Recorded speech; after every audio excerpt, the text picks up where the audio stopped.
Abran sus Biblias, por favor, a Segunda de Pedro.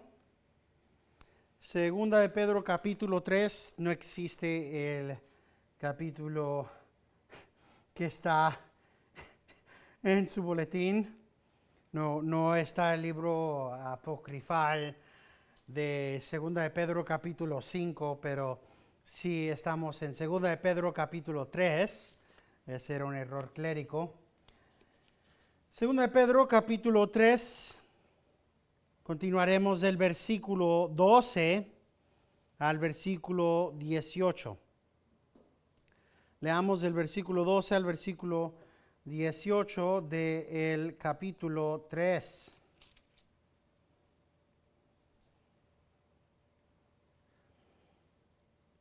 Esperando y apresurando la venida del día de Dios, en el cual los cielos serán destruidos por fuego y los elementos se fundirán con intenso calor, pero según su promesa, nosotros esperamos nuevos cielos y nueva tierra en los cuales mora la justicia.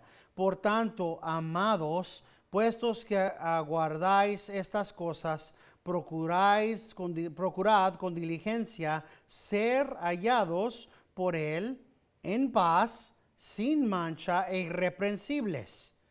Considerad la paciencia de nuestro Señor como salvación, tal como os escribió también nuestro amado hermano Pablo, según la sabiduría que le fue dada. Asimismo, en todas sus cartas, habla en ellas de esto, en las cuales hay algunas cosas difíciles de entender, que los ignorantes e inestables tuercen, como también tuercen el resto de las escrituras para su propia perdición. Por tanto, amados, sabiendo esto de antemano, estad en guardia.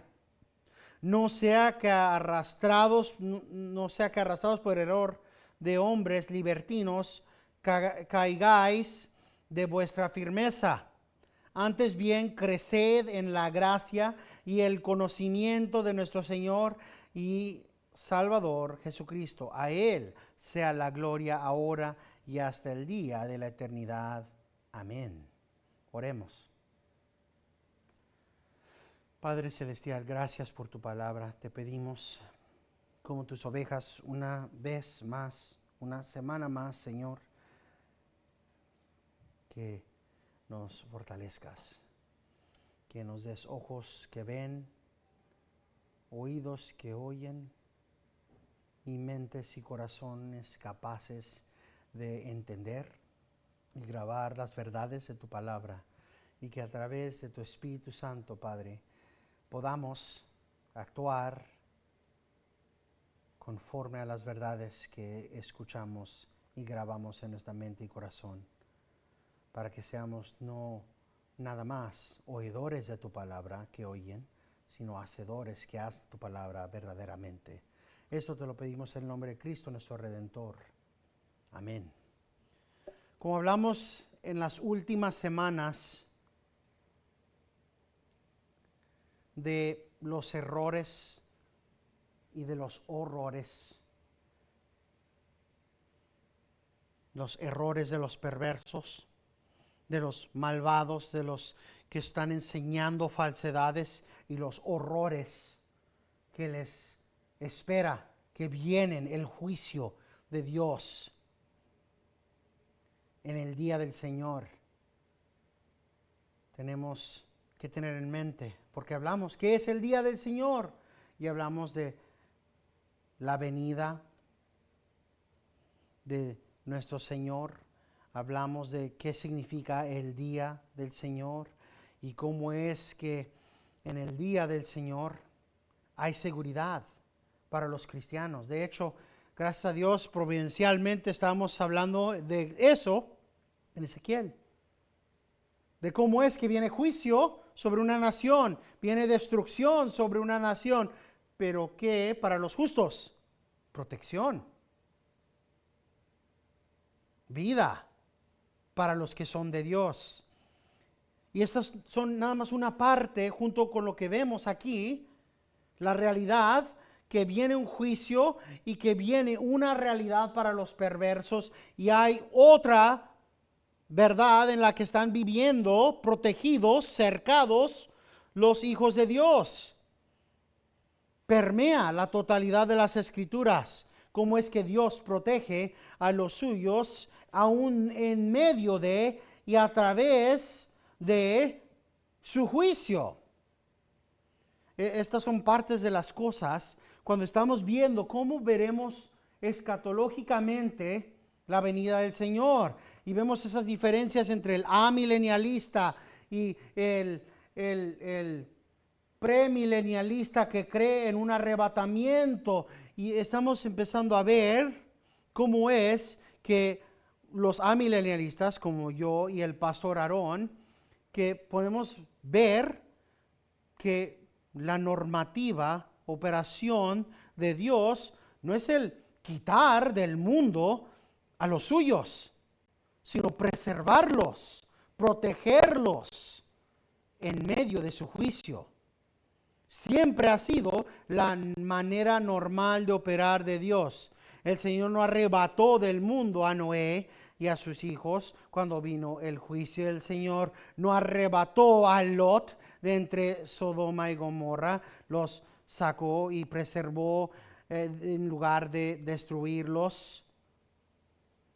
Y en manera similar, podemos ver que cuando viene este juicio, hay cargo, hay ordenanza de Dios de cómo es que debe operar el cristiano, porque no vamos a estar fuera de este mundo, sino protegidos dentro de este mundo, antes y después. Así que, como hemos hablado, hay un impacto serio cuando la mente de uno no está guardada, no está ciñada, y cuando uno está consumiendo la basura del mundo, las noticias, las novelas, los programas, las películas del mundo,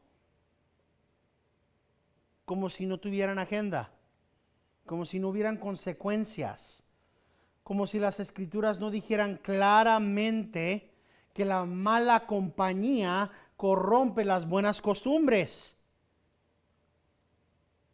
Y cuando estamos empezando a ver cómo es que estas malas y perversas compañías han corrompido las buenas costumbres, cómo es que estas ideas erróneas del mundo, como esa idea errónea de que el mundo se va a sobrecalentar, ha permeado, entonces empezamos a ver. Vemos cómo es que los falsos y los no convertos muchas veces ven a la creación y lo ven o como en caos o como inmutable. Hemos hablado también de la importancia de las escrituras y estamos haciendo un repase porque estamos en los últimos versículos. De qué tan importante es el depender y el inclinarnos siempre en la sabiduría del Señor, la sabiduría de la palabra de Dios y no la del mundo. De siempre ir a la palabra infalible de Dios, la palabra inmutable que no cambia, que permanece para siempre, en lugar de lo que dice el mundo. Así que cuando vemos, por ejemplo, lo que pusieron en las noticias hace unas semanas, cuando el jefe de las Naciones Unidas dice: la época del calentamiento mundial ha terminado. La época de el mundo sobrecalentado ha comenzado. El mundo hervido es lo que dijo. Ya ha terminado la era, la época del sobrecalentamiento del mundo y hemos entrado a algo peor. Ahora no es nada más el mundo que se está sobrecalentando. Ahora vamos a tener que preocuparnos porque se va a hervir todo el mundo.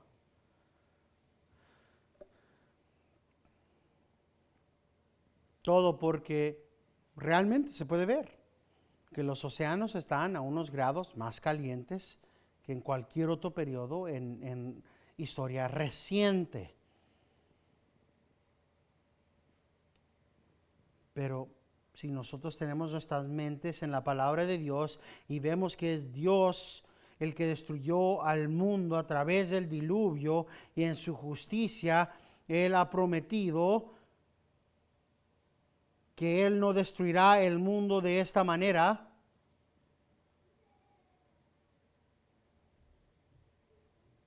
tenemos nuestra mente en un buen lugar. Cuando salgan con payasadas y digan, es que se va a hervir el mundo, piensen realmente en qué significa eso. Eso significa que ya no hay inviernos, ya no hay otoño, ya no hay nada. Así que vamos por un momento a Génesis 8. Génesis capítulo 8 para ver qué tiene que decir Dios de toda esta locura del global warming, del sobrecalentamiento del mundo. Habiendo destruido, juzgado al mundo a través del diluvio, aquí está la promesa de Dios. Génesis 8, versículo 20 al 22.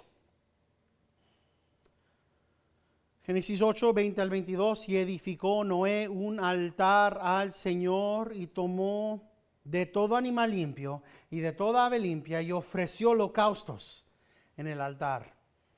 Y el Señor percibió el aroma agradable y dijo, y esto es lo importante, grábense esto para cuando estos disques científicos salgan con sus payasadas.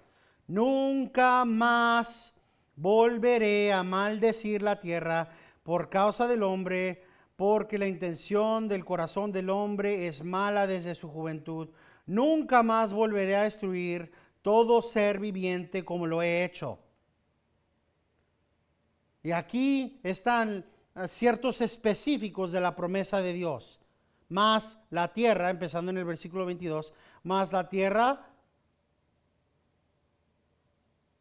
permanezca mientras exista este planeta. ¿Estamos ahorita en el planeta? Sí, ok. ¿Cuál es la promesa de Dios en la que vivimos? La siembra y la siega, el frío y el calor, el verano y el invierno, el día y la noche que nunca cesarán, nunca cesarán. Esa es promesa de Dios. Cuando digan, ya no van a existir, todo este mundo se va a convertir en un desierto. No es cierto. Dios ha prometido que siembra y siega continuará existiendo. Siempre habrá época para sembrar la comida, sembrar los vegetales y segarlos. Lo que nosotros tenemos como en el otoño. Cuando es que vamos y vemos todas las calabazas y diferentes cosas, todos los elotes que están saliendo. ¿Qué más? El frío y el calor. Ambos van a continuar existiendo. El frío, ¿se acuerdan de los 1970? Se va a volver a congelar el mundo. Y ahora se va a quemar y hervir el mundo. El frío y el calor continuarán mientras esta tierra permanezca. Y si no es suficientemente claro el frío y el calor, el Señor lo hace claro, el verano y el invierno. Ahora, eso significa que temporadas que cualquier ser humano puede categorizar claramente. Esto es lo que significa el invierno, esto es lo que significa el verano. Van a continuar existiendo. ¿Qué más va a existir? El día y la noche. Va a explotar el sol, va a hacerse supernova. El día y la noche nunca cesarán. Dios ha prometido, no voy a matar a todo el mundo de una vez. Ahí está promesa número 1. Todos los habitantes del mundo nunca más volverán a ser matados unilateralmente. Mientras la tierra permanezca, segunda promesa, la siembra y la siega, el frío y el calor, el verano y el invierno, el día y la noche, nunca cesarán. Esto es por promesa divina y Dios no miente. Así que ¿saben qué? Para el cristiano el caso está cerrado. El caso está cerrado.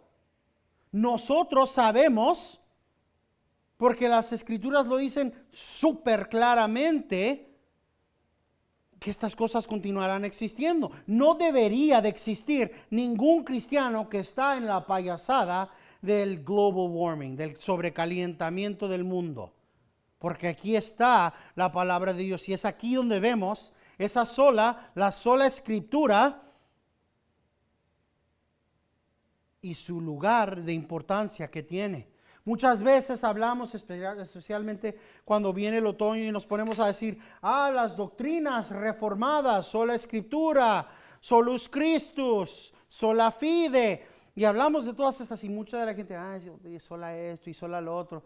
Y no son nada demasiado importante hasta que entendemos que la doctrina de sola escritura, la realidad de que solamente la palabra de Dios es infalible, solamente la palabra de Dios es la única regla de fe para todo en nuestra vida, entendemos entonces qué es lo que estamos, de qué es de lo que estamos hablando cuando decimos sola escritura. Estamos diciendo que cuando el mundo diga se va a sobrecalentar el planeta, aquí está, en Génesis. ¿Se va a sobrecalentar el planeta? No, Génesis 8 dice el opósito. Yo voy a creer la palabra infalible de Dios en lugar de los disques científicos del mundo. Igual, se va a congelar el mundo, va a explotar el planeta y todo el mundo va a dejar de existir. No. El Señor prometió que no iba a matar a todos en el planeta. Algunos tal vez estén tentados a pensar, ¿sabes qué? Esto del sobrecalentamiento del mundo ha de ser el medio a través del cual el Señor va a traer su juicio. Porque aquí estamos hablando de que Dios va a quemar y va a destruir los cielos por fuego y los elementos se fundirán con intenso calor. ¿No suena eso como el sobrecalentamiento del mundo, pastor? No. No. Porque el punto de este mensaje, no el mío, sino el que está diciendo Pedro, es el demostrar la realidad del juicio que viene, la seriedad, la gravedad del juicio que viene sobre los impíos para que se arrepientan y el cargo de obrar en Cristo para los justos. Y eso es lo que nos trae a donde estamos en el versículo 2, esperando los cristianos, esperando y apresurando la venida del día de Dios. Ese es el trabajo de los cristianos. Si entendemos que hay palabras cataclísmicas y catastróficas que están siendo usadas aún dentro de este versículo, porque siempre hay esas dos cosas unidas. Está el juicio de Dios sobre los impíos y está el cargo de Dios para los cristianos. Así que pues se puede dividir el versículo 12 en dos partes.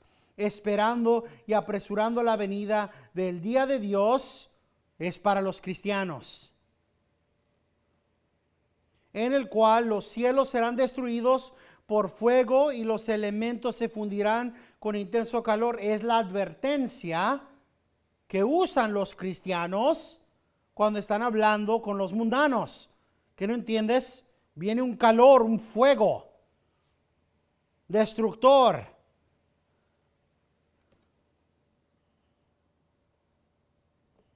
Hemos hablado de cómo es que el día del Señor está definido y cómo es que es tan importante que entendamos que esto que está diciendo Pedro aquí, para ti el día de Dios es gozo. Para ti, cristiano, el día de Dios, la consumación del día del Señor es felicidad, es el entrar a la presencia de tu Señor. Pero para los perversos es ira, es temor, es juicio, es un día de tinieblas, es un día donde van y tienen toda la razón de temer. Y estas dos realidades siempre son proclamadas. Viene Cristo y viene un fin terrible para ustedes que no se arrepientan en Cristo. Ay, tú no temes, no. No porque yo sea algo, sino porque Cristo murió por mí. Cualquier persona que lea esto dice, pero pastor, esto no hace tanto sentido. ¿Qué es esto de esperar y apresurar? ¿Cómo puedo esperar algo y apresurarlo al mismo tiempo? Y eso me recordó a mi tiempo en el ejército. Hay algo que se llama apúrate a esperar en el ejército de los Estados Unidos. Donde lo que pasaba es que nos decían, tienen que hacer todo esto rápido, tienen que hacer todo esto antes de las 9 de la mañana, porque vamos a tener una gran inspección o porque alguien muy importante va a venir, y ahí andamos nosotros vueltos locos, apresurándonos y trabajando y yendo y haciendo, y llegan las 9 de la mañana y nada, ya estamos esperando, hicimos todo ese trabajo para terminar esperando. Y hay muchas personas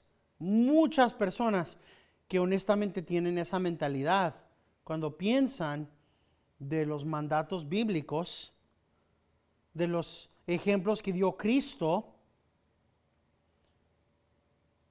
y de la venida de Cristo. Dicen, pues mira, es lo mismo. Cristo dice, ponte a trabajar, nunca te duermas, siempre ten aceite, haz. ¿Y cuándo viene? Es apresurar y es esperar y apresurar. Básicamente es lo mismo. Corre y quédate esperando. Pero no lo es. No lo es.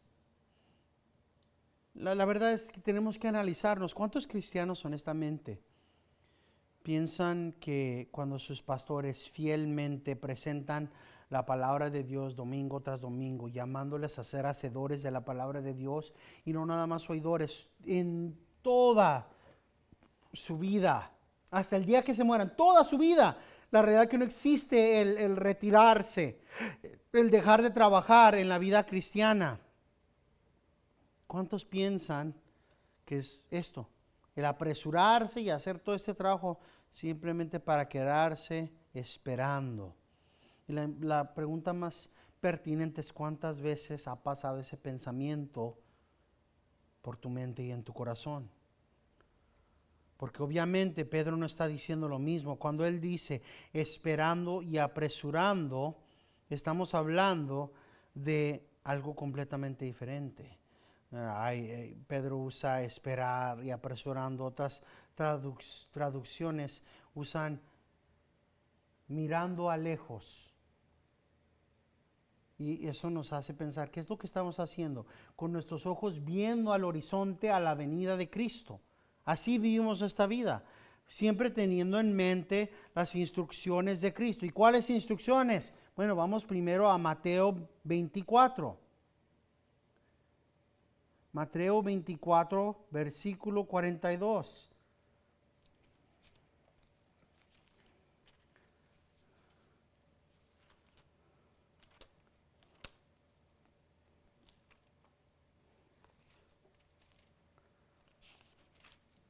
Mateo 24, versículo 42, donde Cristo dice: por tanto, velad, porque no sabéis en qué día vuestro Señor viene.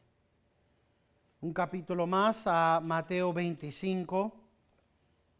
Mateo 25, al versículo 13, donde la instrucción es la misma. Velad, pues, que no sabéis ni el día ni la noche. La primera instrucción para el cristiano es: sé alerta, vela, quédate despierto, mira. No existe lugar en la vida cristiana para un cristiano ocioso.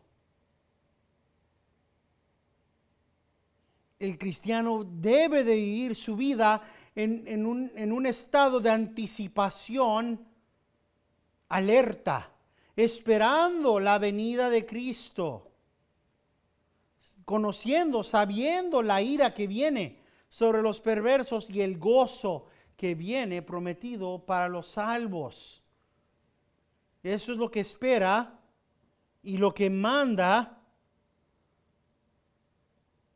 la palabra de Dios. No nada más que estemos alerta y velemos, pues, porque no sabemos el día ni la noche, sino que cada día digamos: ven, Señor Jesucristo, ven, Maranata, ven, Señor. Pero deberían de preguntarse, si viniera el Señor ahorita mismo, en este momento, ¿te encontraría a ti obedeciendo sus mandamientos? ¿Serías tú una virgen sabia que tiene su aceite? ¿Estás, como dice Pedro, esperando y apresurando la venida del día de Dios? O podríamos ponerlo de esta manera: estás viviendo tu vida viendo al horizonte, viendo adelante, alerta a la venida de Cristo. Pedro lo puso de esta manera: esperando y apresurando la venida del día, la parusía del día de Dios. Eso significa que toda nuestra labor de este lado del cielo, día tras día, se supone que es con la meta de apresurar la venida, esperando y apresurando la venida de Dios a través de tu obediencia. Pero eso trae las preguntas. Entonces, ¿qué significa eso? Si evangelizamos suficiente, ¿viene Cristo más rápido? Si vivimos lo suficientemente santo, ¿viene Cristo más rápido? Si bautizamos a más gente, ¿viene Cristo más rápido? ¿Es eso lo que está diciendo Pedro? No, claro que no. Ahora, ya habiendo dicho eso claramente, no, eso no es lo que estábamos diciendo. Tenemos que tener en mente que simultáneamente Dios ha decretado los medios y los modos por los cuales Él hará lo que Él ha mandado. En otras palabras, Él ha dicho: mi gente orará, y a través de sus oraciones que yo he ordenado que hagan, yo obraré. O si lo pensamos en evangelización, el Señor es el que ha dicho: si tú haces lo que yo he dicho que hagas, Dios puede usar tus obras para hacerlo. Ahora, eso nos trae una vez más a hacer otra clarificación. Entonces, te necesita a ti Dios. Sin ti la misión no puede ser cumplida. No, claro que no. Dios puede hacer lo que Él quiera. Pero la realidad es que nosotros no sabemos. Ninguno de nosotros. Yo soy el pastor y no soy omnisciente. Yo no tengo la voluntad perfecta de Dios en mi mente. Yo no sé cuál conversación con cuál persona, cuál exhortación con cuál persona, cuál oración por la alma de cuál persona será la que obrará. Eso nos lleva a tener una mentalidad que dice esto: tal vez será que Dios use los dones que Él me ha dado para su obra.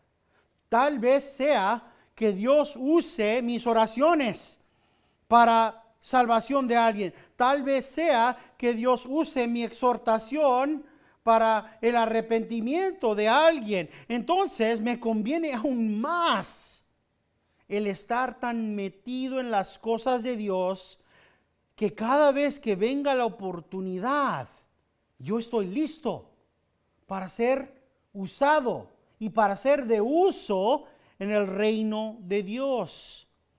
Es en este sentido que está hablando Pedro, en este sentido que estamos esperando y en la manera en la que nosotros estamos apresurando la venida de Dios, no porque nosotros tenemos ningún poder, sino porque Dios soberanamente está obrando a través de lo que Él nos ha mandado hacer. Y Él no nos ha llamado a calentar banca. No existe ese tipo de cristianismo. No nos ha llamado a ser espectadores como aquellos que se sientan a ver un deporte. Él nos ha llamado a ser activos, participantes en el drama divino.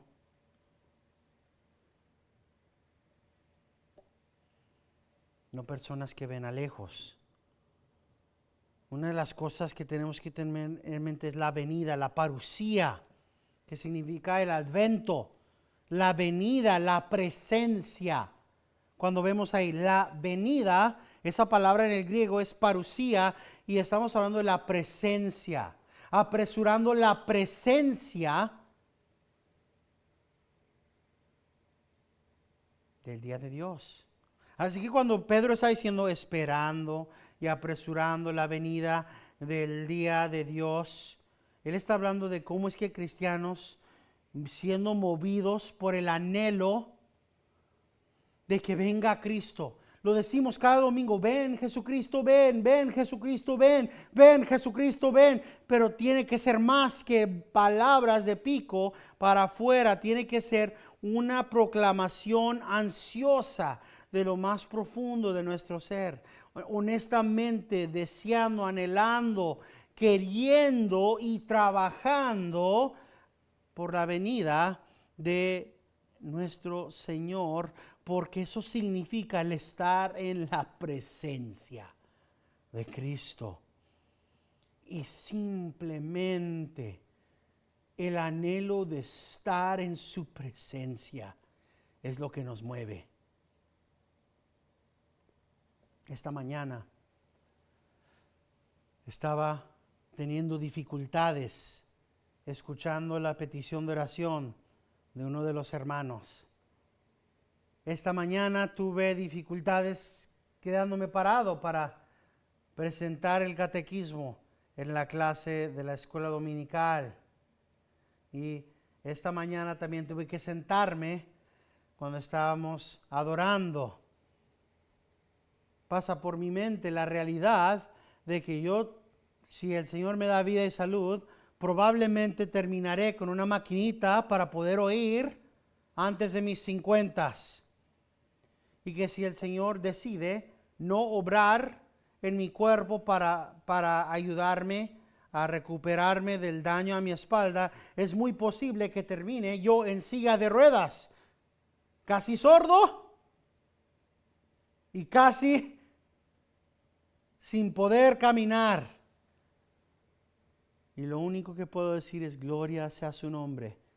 Tomé la cena del Señor esta mañana al término del culto sentado.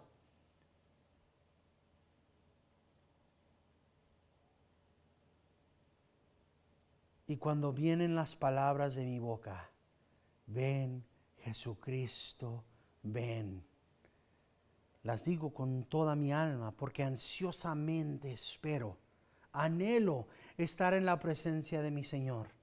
Estar en su presencia donde nunca más pecaré. Un hermano en Cristo que ha estado trabajando por más de 15 años en frente de las clínicas de aborción, está enfermo y tal vez va a morir. El pastor Jeff Durbin estaba hablando con él y le dice: mi hermano, mi amado hermano, ¿qué es lo que más ansiosamente ves y esperas de ir a la presencia de Cristo. Y este hermano responde diciendo: mi hermano, yo anhelo el momento en el que deje de pecar. Estoy ansioso por ese momento en el que ya no pecaré contra mi Cristo. Eso es lo que estamos pidiendo cuando decimos: ven, Jesucristo, ven, ven y redímeme perfectamente, consuma esto, hazme perfecto, completo. No nada más porque no quiera sentir el dolor es lo irrelevante, es el anhelar estar en su presencia, el anhelar y desear no fallarle tanto, no pecar contra él tanto. Así que cuando dice Juan Calvino que esto de esperar refiere a la esperanza y la perseverancia, para que no lleguemos a ser personas que caigan a un torpor mental, sino que seamos el opósito. Esperando las peculiaridades de la esperanza, tomando entonces nosotros la advertencia que vemos aquí para que no lleguemos a estar demasiado cómodos y carnales. No permitir que la carne nos gane, sino que con labor santo corramos fieles a terminar la carrera. Los cristianos obran pacientemente día tras día, o podríamos decir que los cristianos obran y diligentemente lo hacen en esperanza y paciencia, en esperanza y paciencia día tras día, haciendo las labores mandadas por Dios hasta que el Señor venga, y siempre con una mentalidad de apresurar ese día. Esta labor de esperanza no es una desesperada.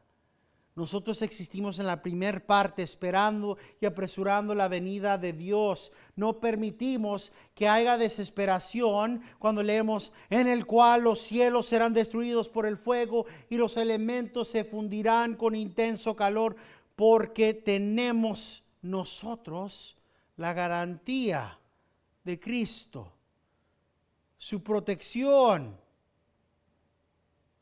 Por eso dice Pedro en el versículo 13: pero según sus promesas, nosotros esperamos nuevos cielos y nueva tierra en los cuales mora la justicia. Nosotros no tenemos la desesperación. Nosotros no dejamos que esta idea de que sea consumido este mundo en alguna manera que nosotros no sabemos, por fuego, y el cielo en una manera que no entendemos, que nos traiga desesperación, porque nosotros tenemos la promesa de Cristo. La promesa de nuevos cielos, la promesa de nueva tierra, para que cuando nosotros entonamos en un canto: todas las promesas del Señor Jesús son apoyo poderoso de mi fe, mientras viva cerca de su luz, siempre en sus promesas confiaré. Grandes, fieles, las promesas que el Señor Jesús ha dado. Grandes, fieles, en ellas para siempre confiaré. Las promesas de Cristo son apoyo a nuestro ser. Estamos cercados por la luz, en ellas confiamos. Son aquellas cosas que han sido proclamadas en la totalidad de las Escrituras. Vamos por un momento al Salmo 102. Salmo 102, versículo 25.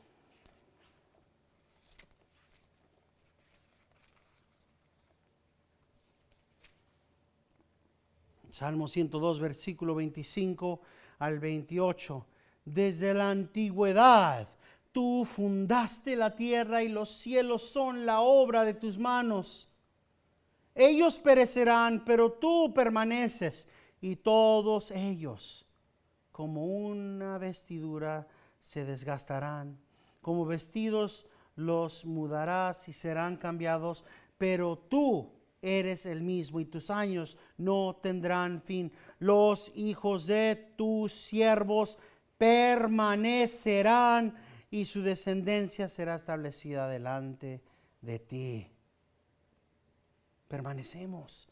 Están las promesas de Dios aquí para los suyos. O en Isaías 65. Isaías 65.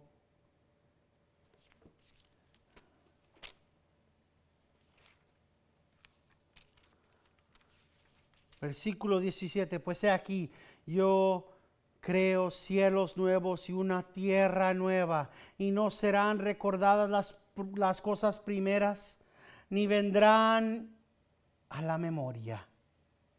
Esa increíble, hermosa, gloriosa promesa. Hay nuevos cielos, hay nueva tierra. Yendo a un capítulo más, en Isaías 66, 22, porque como los cielos nuevos y la tierra nueva que yo hago permanecerán delante de mí, declara el Señor. Así permanecerá vuestra descendencia y vuestro nombre. Eso es lo que Pedro está diciendo. Vean en las Escrituras las promesas, la promesa que nosotros esperamos de un nuevo cielo, de una nueva tierra, en las cuales mora la justicia.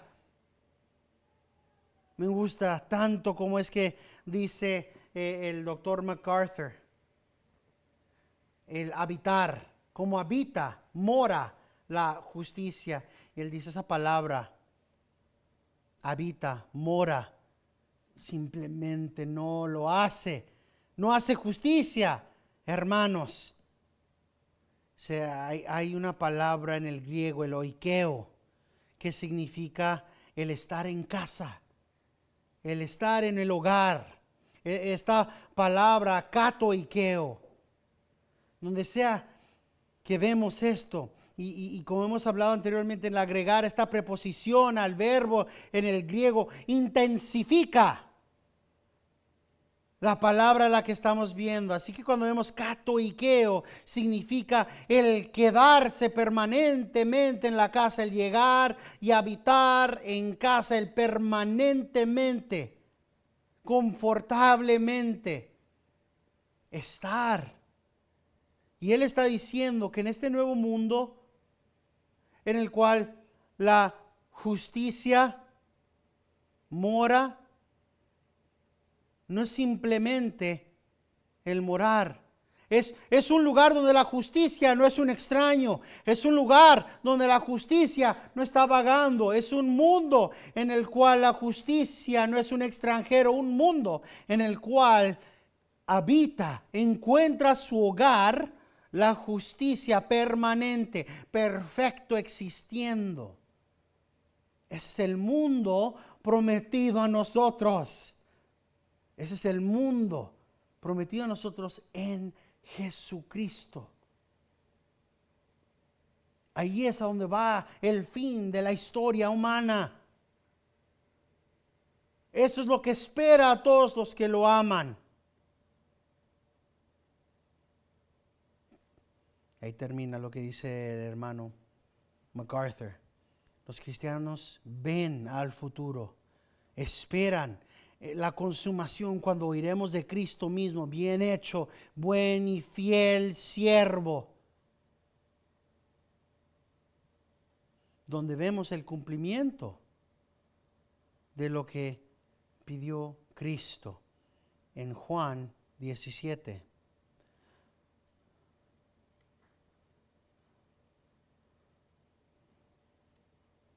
Juan 17, donde dice, empezando en el versículo 15, yendo al versículo 24, no te ruego que los saques del mundo, sino que los guardes del maligno. Ellos no son del mundo, como tampoco yo soy del mundo. Santifícalos en la verdad.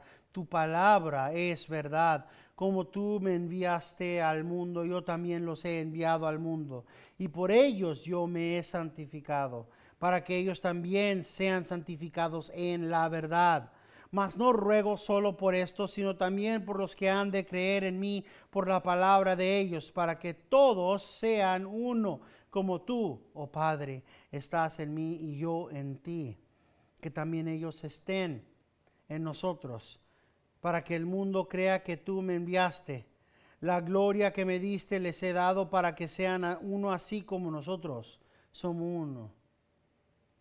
Yo en ellos y tú en mí, para que sean perfeccionados en unidad, para que el mundo sepa que tú me enviaste y que los amaste, tal como me has amado a mí. Padre, no quiero que los que me has dado estén Padre, quiero que los que me has dado estén también conmigo donde yo estoy, para que vean mi gloria, la gloria que me has dado, porque me has amado desde antes de la fundación del mundo. O podríamos estar aquí el resto de la tarde. Pero esa promesa, ¿qué es lo que le pide Cristo al Padre? Quiero que los que me has dado, cada uno de estos amados, cada uno de los redimidos, quiero que los que me has dado estén también conmigo donde yo estoy, para que vean mi gloria, la gloria que me has dado porque me has amado desde antes de la fundación del mundo. Continuaremos en el versículo 14 la próxima semana, pero por ahora terminamos con las palabras de Pablo en Romanos 16, 20. Y el Dios de paz aplastará pronto a Satanás debajo de vuestros pies. La gracia de nuestro Señor Jesucristo sea con vosotros. Y todos los hijos de Dios dicen, amén.